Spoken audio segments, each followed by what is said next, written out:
So it's a happy good morning from New Zealand and evening in the USA. Welcome to the Sexy Aging Podcast, Mark Nutting. Mark is the founder and CEO of the Fitness Business Specialist, author of The Business of Personal Training, and a consultant and studio owner. Mark and I met we actually haven't physically met. You know how it is these days, you meet everyone through online, but that's changing.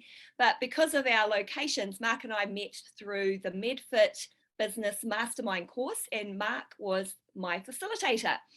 And I just want to credit Mark for a lot of his advice and support and the collaboration, the way he facilitated the group in the mastermind course.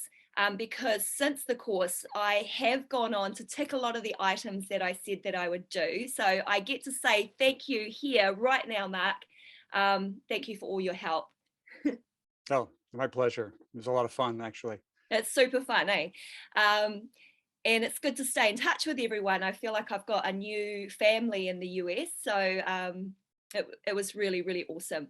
But how did you get started in the fitness industry? You've been around the block a few times. You've been here a while. So let's hear about it. To say the least, yeah. I started training my first client back in 1980. So that makes it 42 years, really.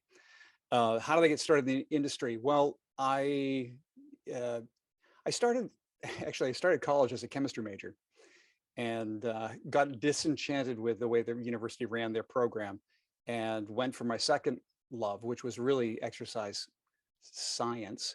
But they didn't actually offer exercise science back in the day. They offered, 100 years ago, they only offered physical education. So I majored in physical education. But through that, I ended up working at a human performance laboratory and working with a cardiac rehab program. And I always tell the story that, there were certain points when you realize that this is the thing I want to do the rest of my life. And in working in this cardiac rehab program, I had this lady who had just had a heart attack, just in recovery. I was in teaching the class, we would just simply walk around the gym and do various exercises. And reaching, stretching, just simple stuff. 6 months go by, and this lady, I'll call Mary because that's how I remember it in my head. But Mary said that, Mark, I've been thinking about getting more exercise, and what do you think about me getting an exercise bicycle for home? And I was just like, okay, she's actually early 70s, mid 70s, and she just had a heart attack, and now she's changing her life and wanting to get more active than she was, more than just the couple times a week we met with the cardiac rehab class. And then about 6 months later, she came back to me and goes, I've never learned how to swim. I was just thinking about taking swimming lessons. And again, we're in our 70s to start to take swimming lessons. And I'm just going, this is the coolest profession ever, which is how it all started for me. And from I there, just want to jump in there and say, like, you said that you started training clients in 1980. Like, this is before it became trending. Like, I remember when Madonna got a personal trainer and everyone's like, what the heck is that? Why can't she and then just look at her body, right? And so I think Madonna actually did really good things for the fitness industry as far as personal training went. Certainly, yeah. But you were ahead of the game. Well, yeah, I mean, you never thought it would be a profession. I essentially managed health clubs as long as I've been a personal trainer, and you managed to make your living, and personal training was kind of this side thing that, yeah, you didn't really make any money at, but it was something I really enjoyed and loved working with people. But yeah, I mean, as you said, occasionally I get asked who my mentors were. And I go, there weren't a lot of people back then, so there wasn't a whole lot of inspiration as to I want to be this personal trainer or that personal trainer. It wasn't a profession. Yeah. Or it wasn't, it was if anything, it was subculture. I mean, you can go back and look at strongmen, and some of the strongmen actually would also be trainers with royalty. They would work with royalty and everything else. But nobody, again, that's okay. That's a freak thing. That's not an industry. That's not an industry or a profession, for the normal person. So yeah, I mean, it was, there was sort of a lot of finding your own way, when I first started out. How's this going to work? But, like I said early on, it decided that helping people get healthier and more fit was definitely my calling. Yeah. And so you've been doing that for 40 plus years, but you've actually segued into quite a few other areas of the fitness industry. So tell us a little bit more about some of the other roles and responsibilities that you have, because there are many.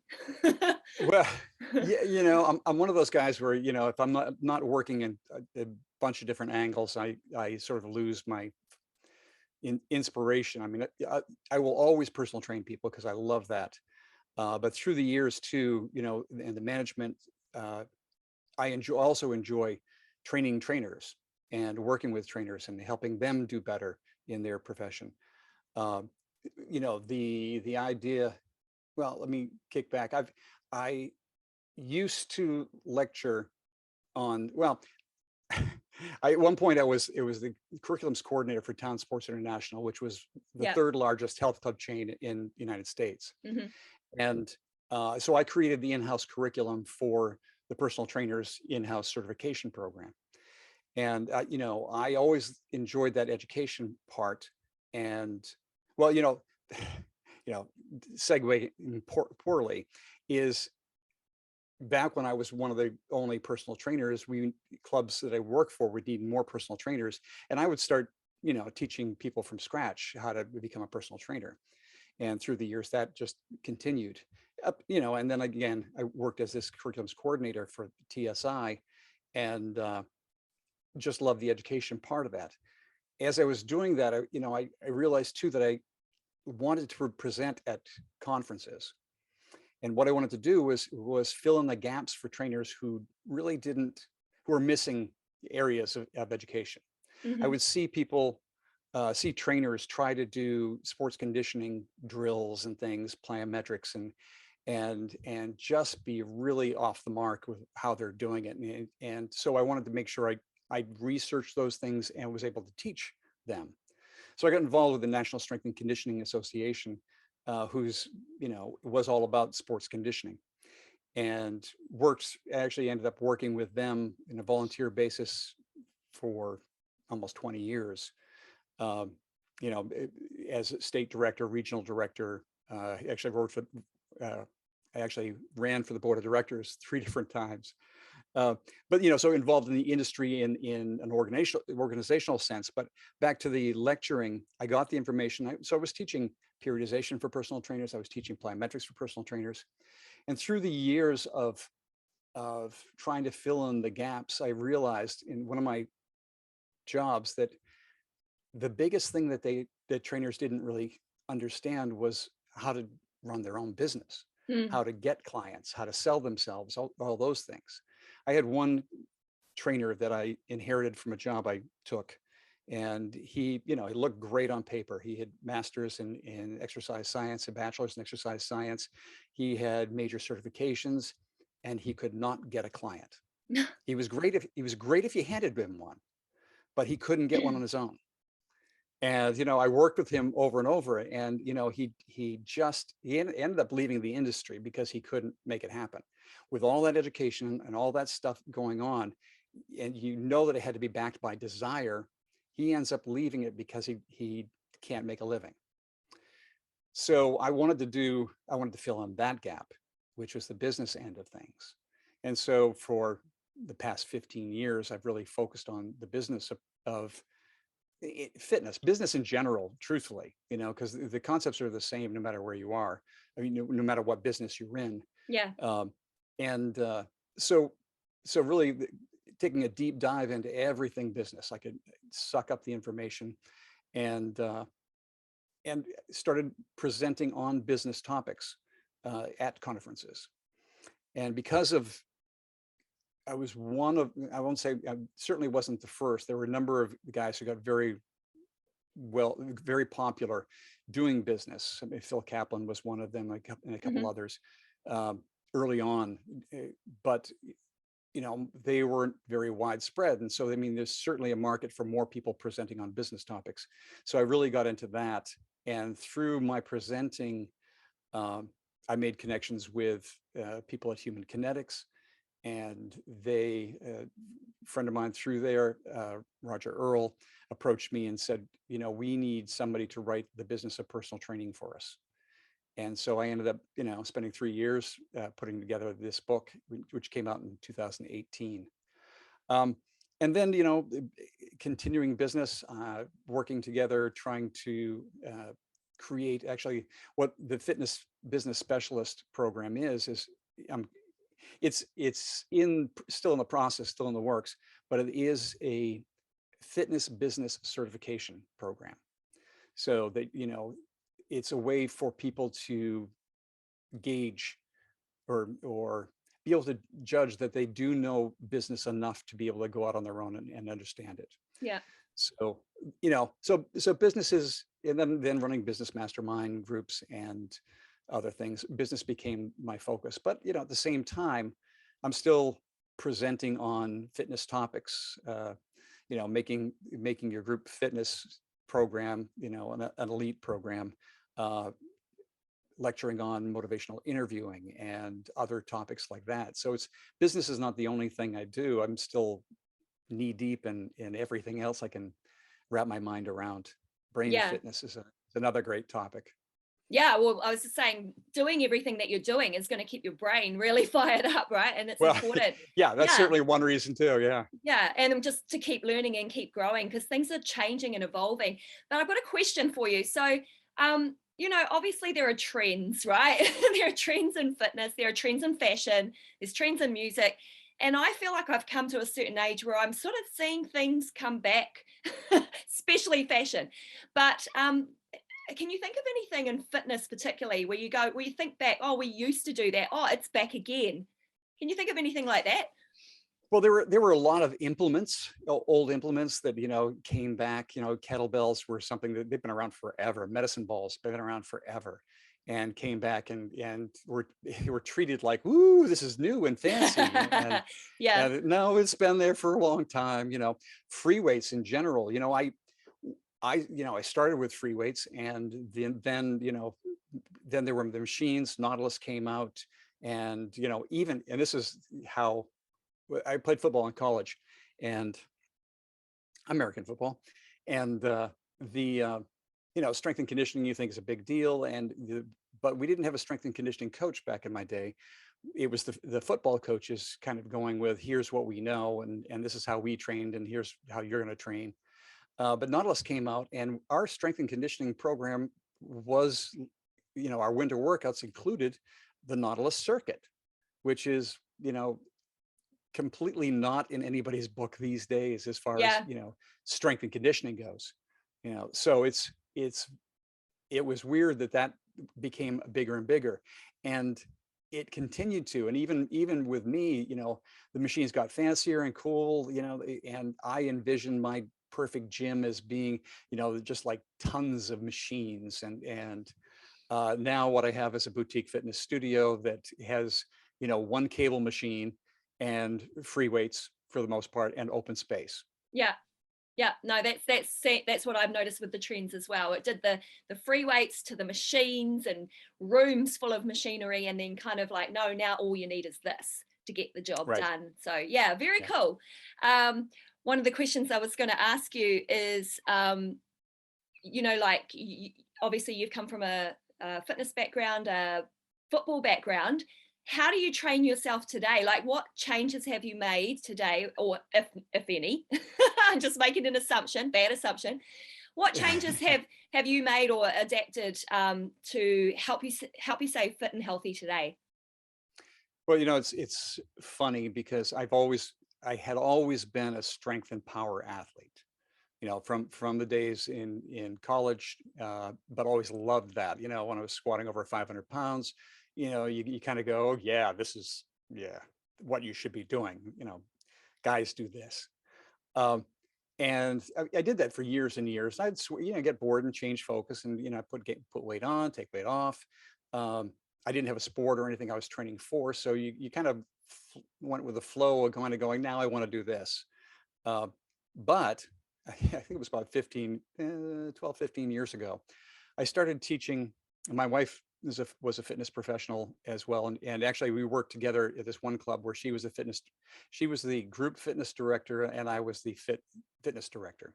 Oh, like me and my Which husband, we did that too. they do, yeah. Yeah, The the our double offices were trouble. side by side. Same. Our offices, Yeah. yeah, and we just yell at each other, through the Yep. walls, if we wanted something.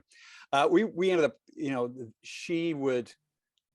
she coaxed me into teaching this group fitness weightlifting class, and it I was kind of like, oh, okay. I mean, I also taught group fitness since I was, since cardiac rehab. I mean, I'd always taught some kind of group fitness as well. So it wasn't the group fitness thing, but it was, a choreographed kind of thing.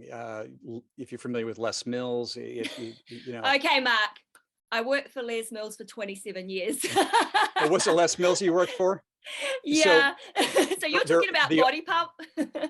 Well, the offshoot of that, I mean, body Okay. training systems came up, Yep. and so Yep. now MOSA. Oh, And okay, yes. Yeah. we've been working with MOSA, Yeah. for 12, 15 years Oh, now. wow. So the equivalent to Body Pump, which was group power. Yeah. And I've been teaching group power for 12 years. Awesome. And I thought to myself, these programs are really, of course, they're very similar. So, we can talk in general about those. In general, they are muscle endurance, high intensity, but reps. muscle, high reps. I mean, when you're squatting, it's not 3 sets of 10, it's 96 reps, or, something. I have one person in the classroom who counts them going, there are 96 reps in this. Yeah, the hardcore people, right? They'll tell you, they'll come back and tell you, actually, you did 98 today and it was supposed to be 96 because last week we did 96. Yeah. Right. Yeah. They're going, okay, you get that. Yeah.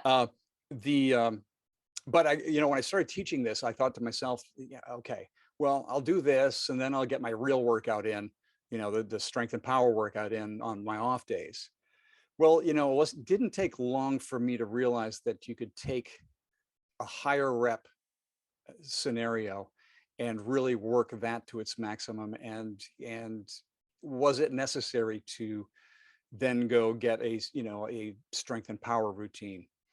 And I realized, both from injuries that I had and everything, I just don't need to be that strong anymore, be the strong man anymore in that sense.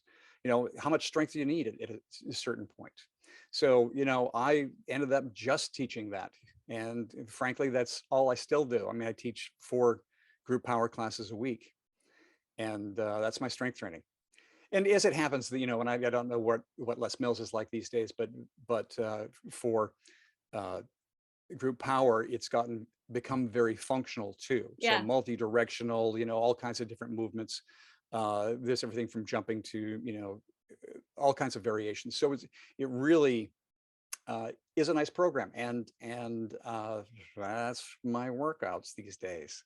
Yeah, that's amazing. But also, like, you've got a community to work out with, right? And you've got music. So you're factoring in so many things that will keep you going, because it's enjoyable, it's fun, it's motivating. You're getting feedback as you're teaching, and you're getting your own workout. So it just kind of ticks all the boxes. Yeah. Well, and also it does, as you were saying, it's a social event. I mean, kicking back to the brain fitness, when we were talking about that, the 5 pillars include socialization. It includes learning something new, so memorizing routines. This is for members as well as me, but learning new routines, the physical activity. Those are 3 of the 5 pillars of brain fitness right there. Then there's nutrition and stress reduction, and of course, stress reduction from exercise is also something else. So, I mean, it really is a beneficial program in any way. I mean, any group exercise program is. So it has been great for me in staying in condition. And I've had injuries through the years too. I've had 2 joint replacements and back surgery. Wow. Okay. And take a lick and keep on ticking. Yeah. Okay. I want to get on to quite a big topic that's popular here on the podcast. So like you, I started off as a personal trainer straight out of university. We have very similar journeys. I was probably one of the very first female, if not the first female personal trainer in New Zealand. And it was when, everyone's like, well, who's going to get a personal trainer? That's no career, because only people like Madonna can afford a PT. And I obviously went into the industry and felt like I had that mindset. I don't know if anyone's going to pay for this. What was really cool was my first client she was 55 at the time. And she came to me, and she'd just come back from her doctor, and she was told that she needed to do some strength training because she was borderline osteoporosis. Now, that was my very first client, and I was 21. Mm. What would I have known about that? Nothing. So, but what I did know was strength training. I was doing bodybuilding. I knew how to lift weights, and I knew how to coach a woman, excuse me, how to do it properly and safely. So we had a fantastic 10 years of training together. But I did not know that during that time, she was probably post menopause, what I understand now. And the whole reason that she was training and her health conditions were because she'd been told, you need to do these things. But not once did she mention the word menopause. And I actually picked up tons of midlife women, and I'm a young 20-year-old, doing my thing, Yeah. training them all as hard as I would train, and they were incredible. There were lots of little things that I did pick up when I think back now, like some of them were exhausted, sometimes coming into the gym, no sleep. They would talk about sweating before we even got started. There were so many things that I know now that I didn't know then. Have you had that experience too? And what's your journey been like training women in midlife? And what do you know about training women in menopause? Well, uh, a good trainer certainly listens and adapts, based on the day. So, whether they said, I'm going through menopause, or they're just not feeling up, they're tired, whatever, I would always uh, adapt and, work with what they were ready to do. So, uh, the of course, this leads up to the fact that, yes, I read your book, and I thought it was great. My menopause journey, or memoir, my menopause Memoir, memoir. yeah. Yes, memoirs. Anyway, in reading that, it was very interesting to me, um, because, yes, I could see that in hindsight with some of my clients. Absolutely. I mean, I've always trained women in midlife. How to phrase that? I was looking for the right midlife. Let's say Yeah, midlife. the middle of Um, life, generally the middle of life. Yeah. yeah, Yeah, that'll work. yeah. Um, but so I mean, but truthfully, like I said, I would adapt as they needed. So we never had a major issues with anything. But it was enlightening to read your book about all the things you could experience, because well, here's another thing, and it's important. Here's the plug. It would be great for all trainers to read your book, all personal trainers. Oh, thank you. Well, and here's the Yeah. reason why is because even if you're there, if it's female trainer, not everybody experiences all of those things. My wife was somebody who menopause was a heartbeat. She didn't have sweats. She didn't. I mean, it wasn't the hot and cold. It wasn't. She didn't have all that. Her skin got a little drier, and that was about it. Yeah. The one in So five. well, yeah. I mean, so if I based it on that, or if she based it on that, Yeah. well, menopause wasn't hard for me, so you go forward and assume other people's the same. And what your book did was show the spectrum of how many different things come into play during perimenopause and menopause. And I think that's enlightening for everybody, male or female, Hmm. to trainers to read, or not trainers, participants to read as well. It is anytime, we all know, I mean, we have this as we get older too, all the aches and pains, and what is that, and what's all that about? And we always have questions about what, okay, now what? Um, and half of it, a lot of times, I had my hip replaced, oh, 8 months ago, or mid last year, maybe it's coming up on a year. But but I worked as hard as I could through the, the point where I had surgery and then came back as quickly as I could. But, initially when my hip was starting off, I'm going to go, okay, let me get this checked out because I don't know how bad this is. What is this? What's going on? And the doctor he tells me it's arthritis. Okay, good. I know what I can do with arthritis. Mm. As soon as you take the fear factor of you don't know what this is and get rid of that, you can continue to work and work through stuff. Uh, and I did, like I said, I did right up until my surgery. I was teaching a full class the day before. Uh, but that is true with perimenopause and menopause. If you're sitting there going, okay, I don't know what this is personally, if you're experiencing it, uh, and you don't know what something is, then the worry factor and the fear factor is going to be much, much greater. And that it just adds to stress and adds to every other problem you might have. So to be able to put a label on that and say this is what that is can take a huge amount of stress off you. And and again, you offer solutions, things you can do in the book as well. But awareness of this important for people working with people going through perimenopause and menopause, and important for people who are going through it and wondering, what the hell am I doing? What is Yeah. this? Now what? Yeah. And actually, one of the things that, like, thank you for the feedback and your take on the book. I really appreciate that. But I also really feel that partners or people that are close to a person experiencing perimenopause would get a lot of value from it.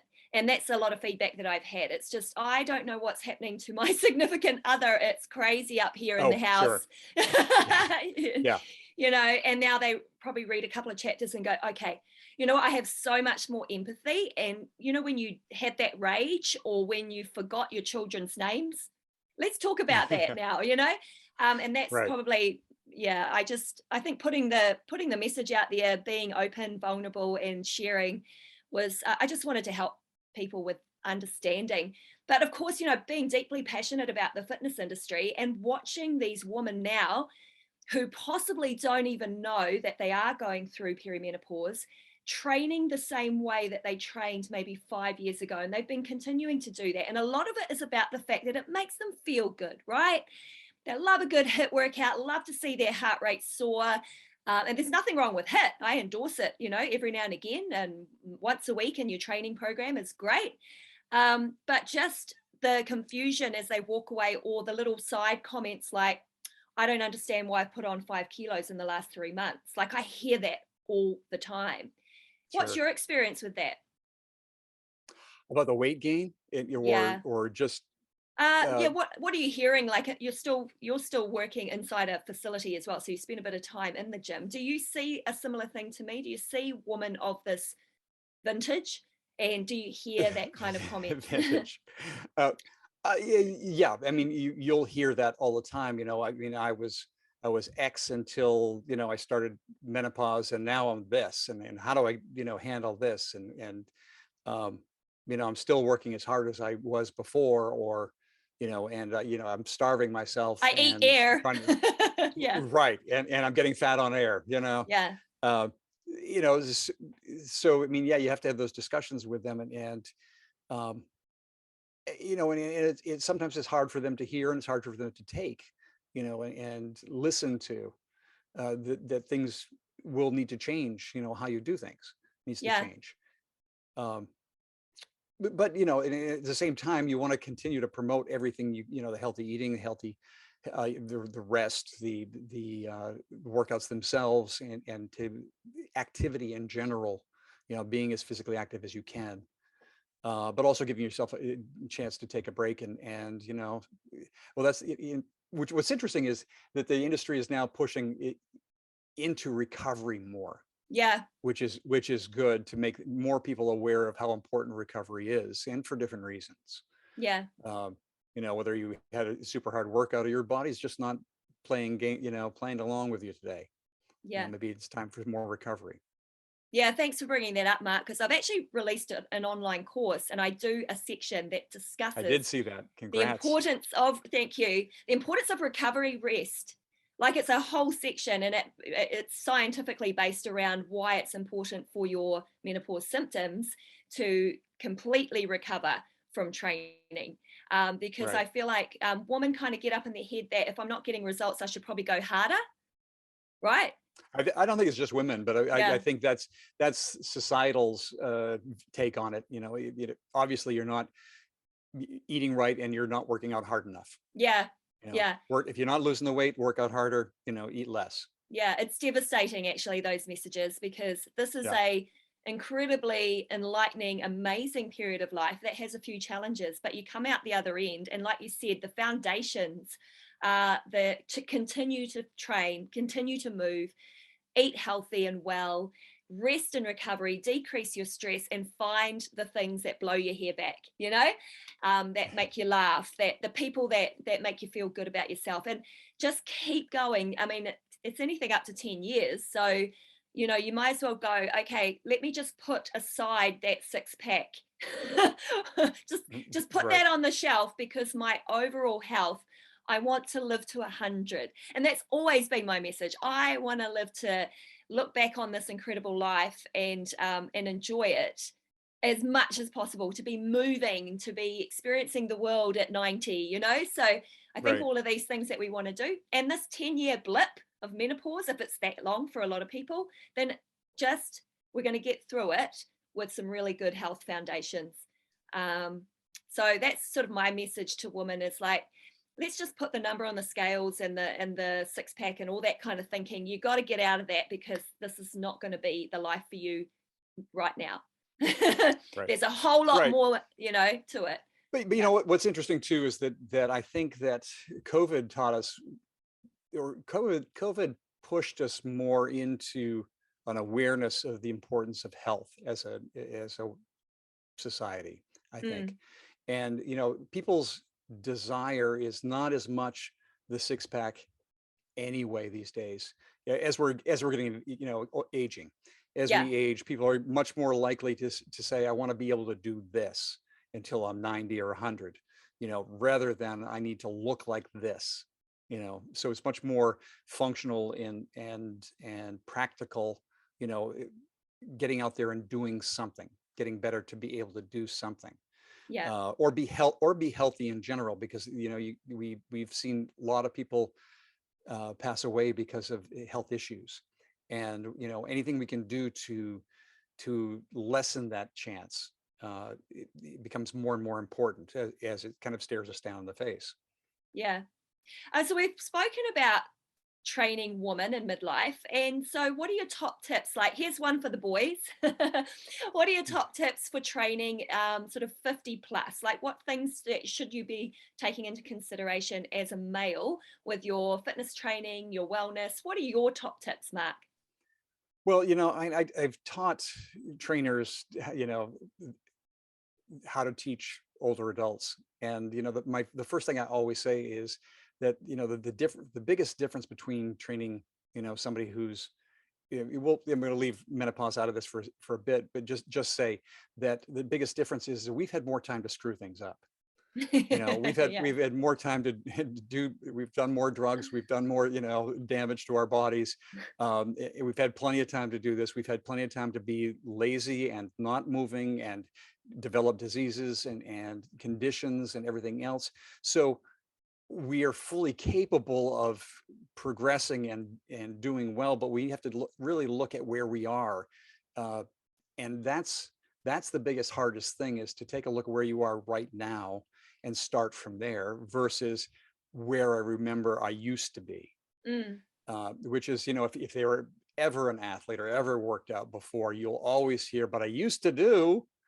And you go, well, like, okay, my typical, and the population I work with in general is, I specialize in post rehab, so people with injuries in general, but really the older population too. I'd typically say 45 on, uh, and so they've had injuries and they've had other things, and no matter what their ego tells them they should do, how I start them off is looking for the safe zone.